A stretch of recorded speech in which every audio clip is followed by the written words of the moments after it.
Hi, everybody. I'm Christine Haas. I'm the Director of Communications for Pivotal Moments Media. And today I'm so excited to have a terrific panel for our program on coaching with mental health in mind. Today, we're going to be discussing the importance of mental health in sports, no matter the age, from student athletes to coaches themselves. From all ages, this conversation is clearly critical, especially at this time and what's going on in our society. I'd like to introduce you to our guest today. Beth Shaha is here. She's a master life coach and athletic coach as well. JB Spisso, a veteran, a U.S. Army retired sergeant major, author, speaker, and leadership and mental toughness consultant. And Freddie Scott, who is former NFL player and team dynamics expert. So grateful to have all of your perspectives. It's such a great variety of perspectives as well. And I'd like for all of you to begin with a short intro from each of you as to why you're here today and why you are so passionate about mental health for athletes and coaches. And JB, I'll begin with you. Thanks, Christine. Thanks to the group here. What a wonderful team this is, and I'm honored to be a part of it. So I think for me, learning mental health, mental toughness, it started probably when I joined the Army at 18 years old, and I really didn't know what it was. And then I had to continue to learn it as I went on. So then when I got a little bit older, I'm like, I wish I would have learned this earlier and taught this earlier and showed people how to do it. So I took those trials and tribulations that I went through and tried to show young athletes, young business professionals, the ability to sharpen their mental toughness, their mental focus, so they can go on with their daily activities and whatever event, battle, competition that they're going for, they can strive for excellence. Beth? Yeah, absolutely. And I'm with you, JB. I think it's I'm so grateful to be a part of this conversation, because I think that it shows that this is where we need to be. We often look at athletic excellence and how, that brings us to the field or the court. But that excellence is really beyond the boundaries of our body and our talent and our skill. A lot of it really comes back to our mental fitness, and that can't be underestimated anymore. It needs to be in the forefront. It, as JB said, it really does help us with our peak performance by helping us stay motivated, helping us stay focused, gives us clarity, and really does lay the groundwork for us to just simply have an overall well-being, whether we're on the court or field or we're off. And I think the fact that we're having this conversation is essential. It's good. And I think we need more of this. Thanks for having me. Yeah, grateful to have you. Freddie, your thoughts. Why are you here and why are you so passionate? Well, in my world, in football, a lot of times you always talk about having a football team that's mentally tough. And growing up, that always meant, the team that can physically impose their will on the other team. And today we're realizing that mentally tough isn't just about a physical toughness, but it's a mental toughness. Are you able to not just deal with the issues that's going to happen during a game on the field, but can you handle the events that life is going to throw at you? And what we're finding is that there's so many coaches today that are having to try to get their team to perform at a high level, but they're not equipped to deal with or equip their players with the tools that are bombarding them with life issues that bombards them throughout life. And so to be able to go into the space where people are truly trying to do the right thing, they're trying to coach, they're trying to mentor, or young athletes are trying to pursue their dreams on the field or on the court, but to give them the tools to help them do that is something that is really, really rewarding. What I love so much about all of you being here today and your perspective is that you're all still in it, so to speak. Even Beth, I know you were a collegiate athlete yourself. All of you were athletes, but you're also now working with young and older athletes and coaches. So from your perspective, let's talk about the significance and the prominence of mental health issues right now, no matter the age. JB, I'd love to speak with you first. And why don't you tell us your perspective and how significant this problem is and how important communication is, no matter the age? Well, I'll speak of it first from being a veteran. veterans, we didn't talk about having mental health issues when we were in special operations or in the military as a whole, because, we didn't want to lose our job, lose our position. We didn't want to get labeled or stereotyped. So they never really talked about it. And now we're doing a better job, a little bit better, of at least helping veterans cope even while they're still active and while they're retired, to understand that, because that brain is a huge muscle. We work out our body, our legs, our shoulders, our traps. We're doing everything, doing pull-ups, chin-ups, running, and we're not focusing on that brain, that muscle that needs it. And so I think now we're starting to understand that. And same thing with athletics. Freddie can speak of it. When I worked in the NHL, there was a saying that the sports psychologist and I had, that would talk about a particular player and be like, he likes everything about the NHL except playing in the NHL, right? Because it's that difficulty of being there, and once you're there. And I think sometimes we don't, allow even young professionals or players to find that personality of themselves. Now we're getting a little bit better. In professional sports, the players are starting to take back control of what they do. In college sports, it's starting to move that direction. So I think it's important that everybody, as they continue to grow in this whole space, is to understand that everybody's going through some type of adversity, whether they say it or not. They might look fine on the outside, but there's some type of adversity. It's okay to have some type of space where you talk. One thing in the military, I know Simon Sinek, tried to make this leaders eat last thing, his big mantra, but we've been doing that in the military forever. Leaders eat last. But the other thing we do in the military is you never let anybody eat by themselves, ever. You'll never go into a military dining facility and see somebody sitting by themselves. You will never see it. If you do, call me, because we try to make always a connection with somebody, battle buddy concept. We try to put people together for that. And I think that organizations, when we do this, we try to put people together. That's a building block for success. I'll jump in from an athletic standpoint within the world of football. It's that time of year. We're getting ready to start a new season. And what we're starting to see as a trend from high school, college to pros is an increase in a spike in mental health issues, or the lack of tools of players to deal with mental health issues that they're confronted with. Obviously, COVID was a game changer. COVID was the biggest thing that particular generation has experienced. And so statistically, we saw an over 50% increase in anxiety, depression, isolation. All those things spiked. And when you think about, even when it comes to mental health, one of the first signs or symptoms of a mental health issue or challenge is someone is going to start to isolate.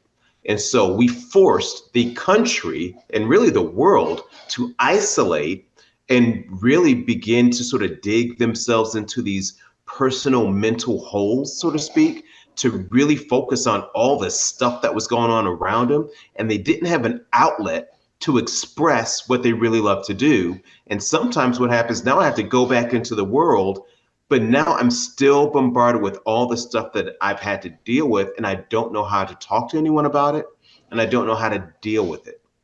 I remember talking to some NFL wives for some events that we do in training and helping players transition to life after their career is over.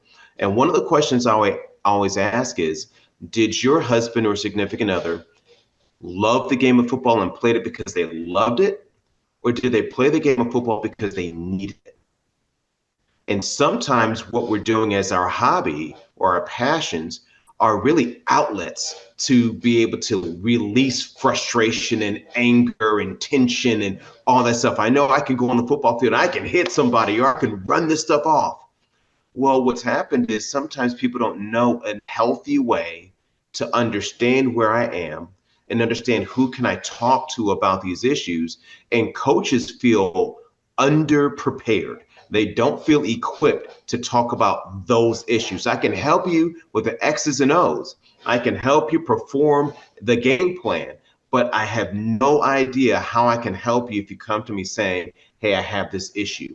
And is it even appropriate to have that conversation? Or should I refer that to somebody else?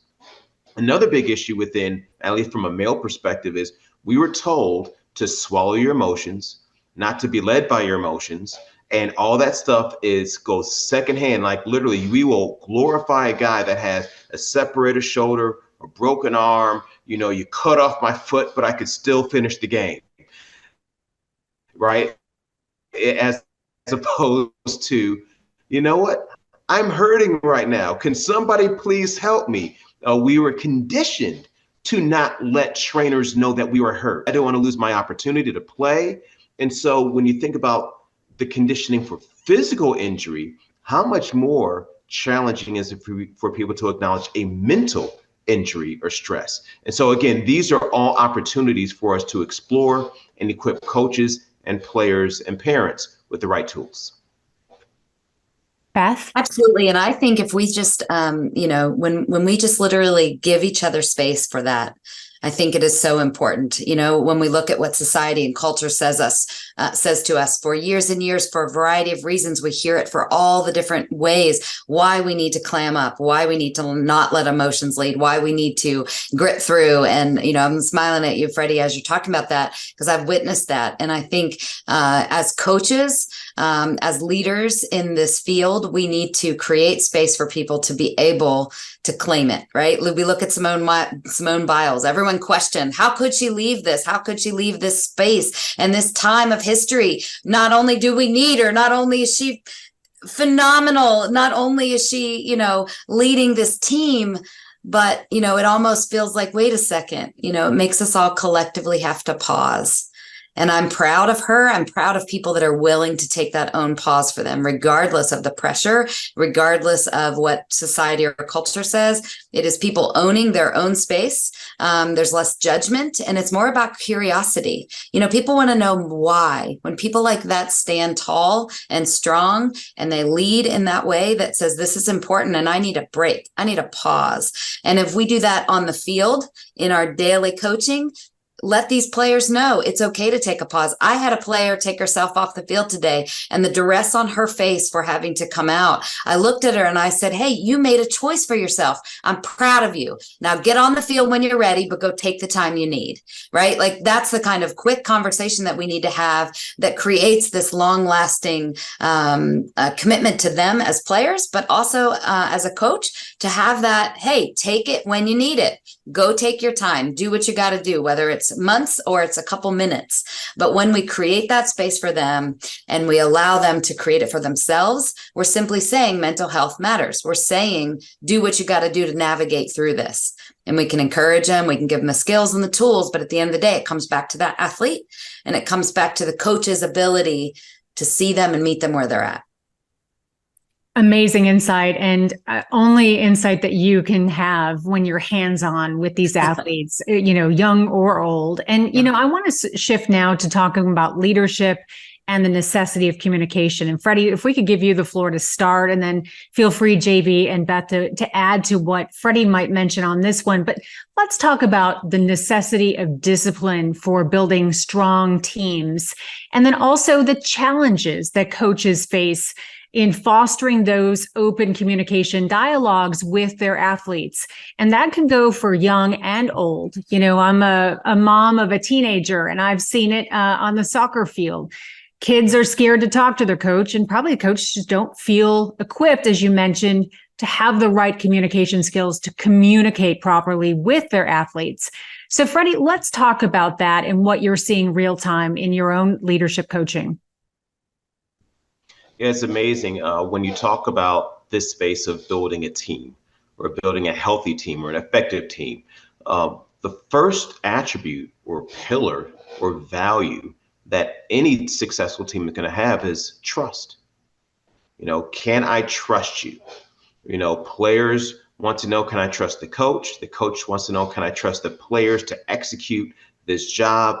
And in that initial space of trust can't just be through one dimension of who I am, because all of us bring more to the table than just what you physically do. And what we're seeing both from high school, college, and pros is seeing the players need to be seen. That I need to know that you see me as more than just a receiver or a quarterback that can throw the ball far, or a lineman that can do this or whatever. And I'm sure this is true in almost every space and sector, whether or not it's employees in corporate setting, whether or not it's the military, that we are more than just what you see on the outside. And so from an athletic standpoint, we're starting to see players with a higher need to be seen, but also coaches without the training or the experience to see beyond what you traditionally coach. And so to be able to build a space of trust to where a player, if they choose to finally open up, because if you look statistically, and this is just jaw dropping to me within athletics, 72 to 74% of African American children born are born to an unwed mother. So fatherlessness, and really it's about 52 to 54% just nationally in general. So most kids, if I'm going to put the lens of football and male athletics on specifically, most kids are being raised without their biological father in the home, may not have a male figure in the home. Usually when you go to school, typically you're going to have a female teacher. And so sometimes the only male influence that that young man has is primarily going to be the coach that is coaching them. So now here I am, a young man, I'm a teenager trying to come in and figure out life. It's the blind leading the blind if I listen to my buddies. And so now here's this coach that I look up to, and I might be going through something. In fact, I am going through something. And usually it's that coach that's the one that's probably going to be the first person that will have the opportunity to speak into life, into that person beyond just what they do on the field. And sometimes coaches say, oh, that's not what I signed up for. I just wanted to coach the team and win a championship. For the most part, the reason why most people are coaching is because they truly do care and they truly do want to mentor.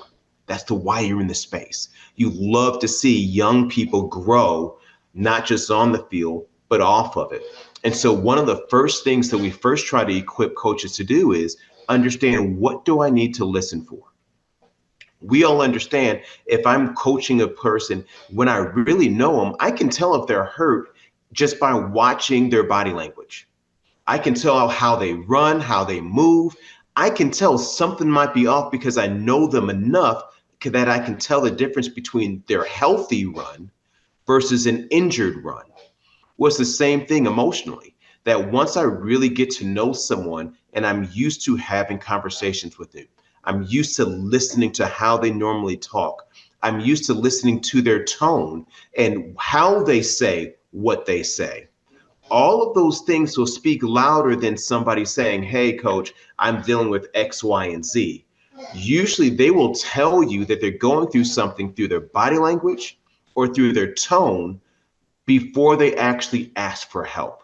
And so usually what we try to do is help equip parents and coaches with those active listening skills, that I can be able to proactively engage my team or the people that I'm coaching before they even ask me for help, because I'm creating a foundation of trust, and to be able to listen non-judgmentally that allows them to know that I can lean in, ask the question. And if I ask the question, you can open up to me and we can be able to help you navigate wherever you are. Yeah, and I just want to reiterate that reliable channel for two-way communication. When you establish that early on, it is so beneficial to both athlete and coach. And I believe truth is kind. Whether you're an athlete, whether you're a coach, truth is kind, because it's reality. It's where you are. And it allows, when we create that space for that, it allows for clarity. It allows for misunderstandings to, be prevented. It reduces uncertainty, and literally it keeps everyone on the same page. And so I think Christine and I were talking offline one day, and I was telling her about the importance, like Freddie talked about, that early on communication. Opening that channel from the start creates a space that says, no, I want to hear, and I want to know, and I want to have this two-way conversation, because that's important. And when we're truthful, when we're realistic, then we can move from there. We can move from what is reality, what is needed, how do we work together in this, and then there's buy-in, right? And when we have that, we're able to face challenges together individually, but also collectively.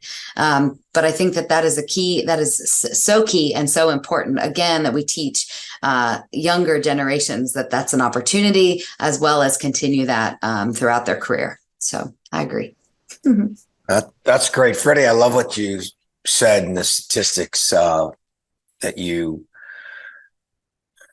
focused for us, because it really is a point where coaches got to understand what they're signing up for. And I think it is, you're right, more than X's and O's. I think it's important to, and I only coached, up to the prep school level, so I'm not a professional coach, but I think you're right. You can see the demeanor of that young man or young woman that comes to the field, and right away, something's off. I also think coaches, they have to get themselves their own training. They have to have somebody next to them who can help them see what they're missing. I used to like to always say, coaches see what they want to see, both good and bad. Somebody needs to be there to help them see what they're missing. And you have a friend that coaches in NHL, and he's got an assistant coach he's taken with him through every job he's had. And that's what that coach does. The guy's a little bit older. He helps the coach see what he's missing. And so I think that's an important step that we must continue to develop ourselves, because listen, coaches are in it to win it, right? Freddie, at the college and the pro level, they might only get a short window of trying to build success. And sometimes building that success isn't that personal relationship with an athlete. So if they did that, they would get there probably a little bit quicker. But it's a little bit fearful, because some coaches know they only have one shot at this. It's not going to be always rinse and repeat. But I think it's important that athletes understand who their coach is. Athletes have to get used to their coach quickly, and then they have to open up that relationship. Freddie, I don't know if you've probably seen some of the dark side of sports, but there was a GM in the NHL that used to walk through the training room, and if he saw players in there, he would write their number down. And if this was a bubble kid, next thing you know, he's playing in the AHL. So now these players are paying the trainer personally to come to their house or apartment to do treatment. It was the most ridiculous thing in the world, because he was like I see him in there, they're not tough enough. They're not tough enough. The kid's hurt. And so I also saw a GM that if a player ever talked about life after sports, he would say, that player's not focused. I was like, how's that player not focused? He won 2 Stanley Cups. He's the captain. Of course he's focused. But as the player's talking about what he wants to do next. So I think we're getting a little bit better at that. But those are all things that coaches must understand. So if you're a young coach, you're trying to get into it, and both you said it, Freddie, you said it, Beth, you said the one word, trust. That's what you have to build. I love that. And one thing I want to tell our viewers, hang on with us through the end, because we're going to have some actionable steps, some protocols, so to speak, that all of these folks are using in daily coaching with their own clients as to how to improve communication and how to open that window. But that kind of shifts us to Beth. And Beth, I'd love to give you the floor, because let's talk about visualization, goal setting, and self-talk. And, as you mentioned, we talked about, your perspective on this. And what I love is you were a collegiate athlete, you were coached. Now you're a master life coach. So you've seen it from both sides. And so I'd love to kind of get your insight from that perspective, because this is, of course, a conversation about athletics, but this applies to people in all areas of industry. We have to have visualization. We have to have good goal setting. We have to have good self-talk. So give us some insight on how you work with athletes and people overall. Yeah, absolutely. And right here in my own personal development, right? Let's just start with goal setting. So, obviously goal setting, what does it do? It allows for direction. It allows for clarity. It allows for purpose. It gives us kind of a roadmap, right? So we've all tried to set goals. We've all thought them through. We all know where we want to go, or where we want to be. We have hopes and dreams for that. And so they serve as motivators, and it allows us to strive for continuous improvement. It allows us to get real clear on what direction and what sense of purpose we have. Obviously, goal setting helps, when we can measure it, and when we look at not only individual progress, but team progress, so that we know where we might need to still continue to grow together. And of course, goal setting helps when we collectively do something as a team, as a pod. It really does create this unified spot. But goal setting is only as good as it can be effective, right? Goal setting in itself, you can set a lot of goals, and we've all done that. But how do we make it happen as individuals and as a team? And two of the ways that you talked about were visualization, which I think is so key, and also self-talk. We will all find ourselves with challenges. We will all face adversity, and things will come our way, and we're going to have to figure it out. So one of the beautiful things about this concept of self-talk is really what it does for allowing us to be optimistic, for us to be determined, to know that we can take calculated risks and go beyond our comfort zone when we continue to believe in our ability and our capability. And so as individuals, we foster that, but as coaches, we can foster that.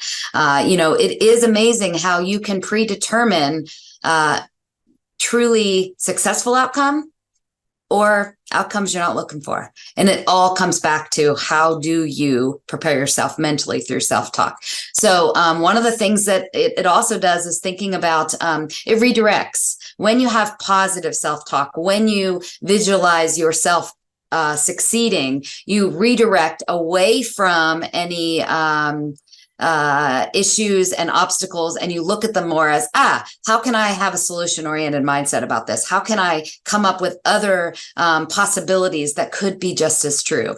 And so I think that in the end, as JB said earlier, we're training this muscle, and this muscle is literally helping us to see that we can effectively put skills forward. We can have performance that we want, and we can reach those goals that we want to individually and collectively.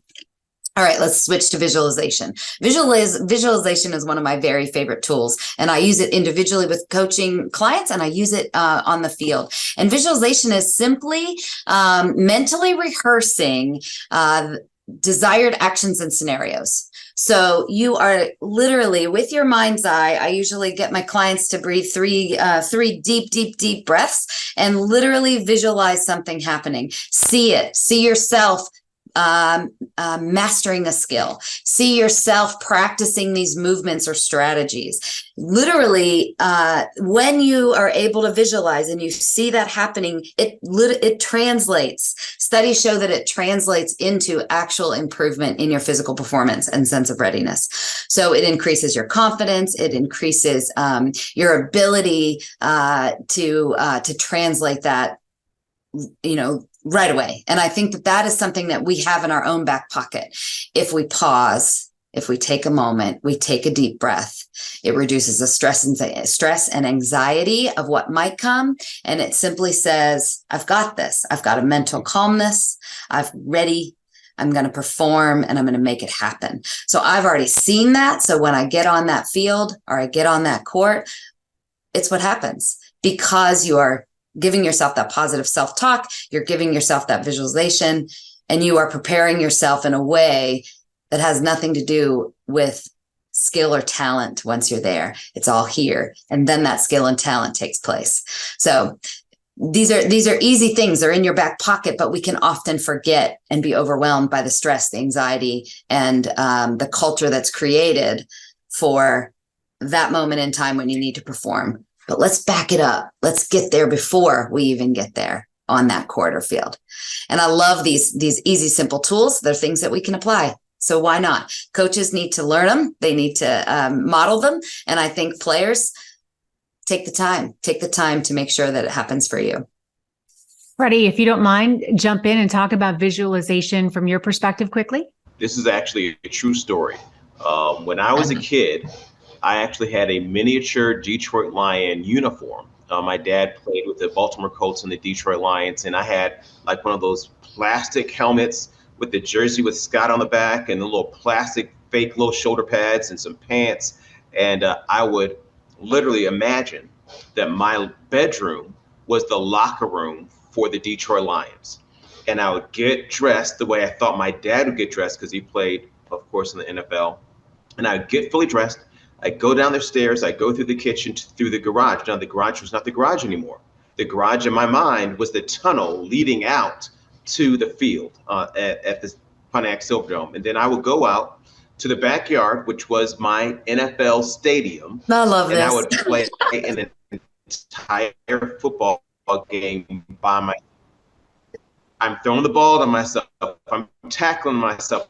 I'm diving over a pile of leaves. You know, I would shake the hands of the imaginary team that we just beat and walk off the field after a long, hard game the way I saw my dad imagine. And then sure enough, I was able to live my tunnel and going onto the field of the stadium that I once dreamt of playing. Now, am I saying that if you dream about playing in the NFL, or if you dream about playing whatever you want to do, that you're going to accomplish that? We cannot make that guarantee. But what we can do is there's a term called cognitive dissonance, which simply means you cannot perform in a way inconsistent with the way you see yourself. So if I don't believe that I have the capacity to perform at a certain level, then it's going to be hard for me to dream about doing it. And when in coaching, think about this, most teams aren't good enough to beat you. Most of the time, a team loses, or a person loses if it's an individual sport, because of the mistakes they made. As opposed to, no, we played at such a high level where we didn't defeat ourselves. We didn't shoot ourselves in the foot. We didn't have our own penalties. We didn't have all these self-imposed issues. We are forcing the other team to play a perfect game. And I love this quote from Chuck Noll. He said, championship teams aren't the teams that make these huge, amazing plays. Championship teams are the teams that do the ordinary things better than everybody else. And so if you can just visualize yourself as someone that is worthy of performing at a high level, then you can now begin to see yourself performing at that high level, because now my belief and my value matches my vision. Fantastic insight. JV, your thoughts? Oh, I love it. I love what they're talking about with that visualization. And I just want to go to what Beth said about the way you speak to yourself. You cannot speak to yourself negatively. You cannot go after your emotions. You cannot say, oh, I suck. I'm not good enough. I'm not this. You got to wipe that away. You got to remember, again, we go back to your brain as a muscle, what you put in your brain. I don't watch any horror films. I don't watch anything negative. I always said, I hope we make some movies here on this channel, and it's going to be good versus evil. Good wins all day long, because you really got to speak positively to yourself. And when you do that, you start there, then you put the work in. The military, especially, as a young recruit or a young soldier going through special operations, sometimes that negative talk from the instructor can come. You're not going to make it, maggot, or you hear all these things, and you just got to wipe that away. You got to smile, you got to laugh, and you're going to be like, no, I am going to make it. I'm going to keep putting the right thoughts in my brain every single day. And I think that's so important, because when you do that, then you allow your talent to get rolling. And you got to put practice to your talent. Just like Freddie said, just because you dream it doesn't mean you're going to do it, because you got to put practice to your talent, but you got a better chance of putting that all together. Yeah. So speak positively to yourself every single day, every single hour, twice a day, 10 times a day, whatever it is. Yeah. You got to start your day with healthy, positive thoughts. Yeah. That book, The Power of the Subconscious, or the Unconscious, I guess it is. I just love listening to that, because it dates back decades, and it's always been that same fundamental of like, we end up becoming what our gut tells us what we are, or we define ourselves with. Such great insight. As I promised our viewers, I'd love to have each of you give one takeaway, one assignment, whether they're an athlete or a coach, whatever that perspective. What could they do, an actionable step each day that starts that snowball, right? Because, we all want to go out and run a marathon, but it starts with one first quick run. So can you guys individually, from your perspective, give one actionable tip to an athlete and one to a coach? And I'll start with you, Beth. Awesome. I'm going to say check in. Pause and check in. If you're a coach and you're afraid of this conversation, ask yourself why. Is it because you don't have the knowledge? Is it because you're anxious about having this kind of conversation? Is it, what is it? What's behind it? Find what's behind it. Get curious about that, so that you can equip yourself in a way that it's no longer a fear. You are now an empowering coach. You are a person that cares, that can handle that kind of conversation. And you don't have to be an expert in all things mental health, but you can help players find what they need. But check in on your own. Check in your own mental health. How would you rate yourself? Scale of 1 to 10. Check in. Scale of 1 to 10. So athletes, same thing. Check in. What are you afraid of? Why are you afraid of it? Yeah. What's uncomfortable? And how do you get comfortable with being uncomfortable in a way that you see yourself through what needs to happen? But again, checking in, asking why, finding the answer, and moving through it. The only way out is through. I'm going to give you Beth, that was awesome. And actually, that's some of the things that we tell professional athletes all the time about checking in, being self-aware. And so I'm going to add one more layer to that. So checking in is huge, just understanding where I am. So what I ask NFL players is this simple question. On a scale of 1 to 10, I want you to rate yourself right now as an athlete, as a person, meaning, am I living by the values and the morals that I believe are important to me? Maybe assess your family or relationships, right? If you're an adult or in work, you can throw in being a student or employee, but those different dimensions of who you are, give each one a different number. Because this week I might be great as a student or great as a son, but man, I'm really struggling in this other area. Well, guess what you should focus on this week? So if you give yourself a number, the follow-up question I want you to ask yourself is this: what can you do over the next 7 days to improve by one number? I've had people say, man, I'm a 2 personally. And that was probably the most vulnerable, and he did it in front of his teammates. And what was amazing by that, he was honest with himself, but the goal isn't perfection. The goal isn't being a 10 in everything, because you're never going to be that. The goal is awareness. If you're a coach, simply listen for 3 things, or watch out for 3 things: body language, tone, and then words. As I'm trying to check in, what is the body language of the people that I'm coaching? Because that's going to tell you more than what they verbally say.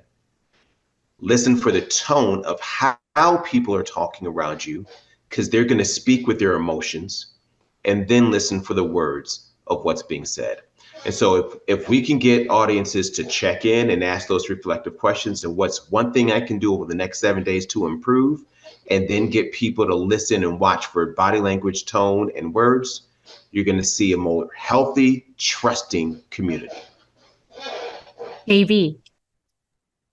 Well, those it's hard to follow these two, that's for sure. But I'm gonna go. It's simple, one word. Whether you're an athlete, a business professional, you're a coach, you got to have enthusiasm. You got to show up every single day enthusiastic. No one wants to work for a cranky boss or a cranky coach.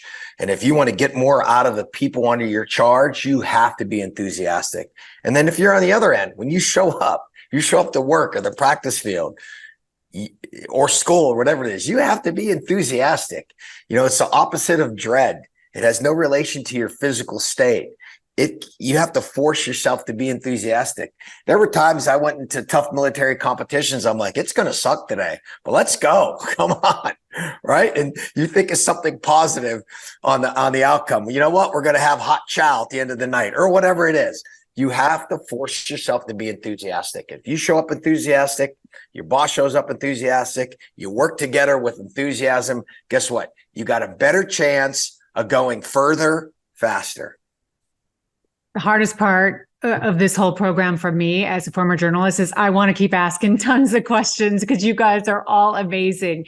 So much fantastic insight. Beth Shaha, JB Spisso, Freddie Scott, your insight and your actionable tips, just invaluable. So thank you for your time. And I want to encourage our viewers to also consider our future conversations. At Pivotal Moments Media, what we want to do is help give back and educate people about actionable steps from the perspective of all walks of life of how to improve your mental health and embrace communication around it. This is an issue that has no boundaries, and we have to acknowledge that everybody has these sensitivities.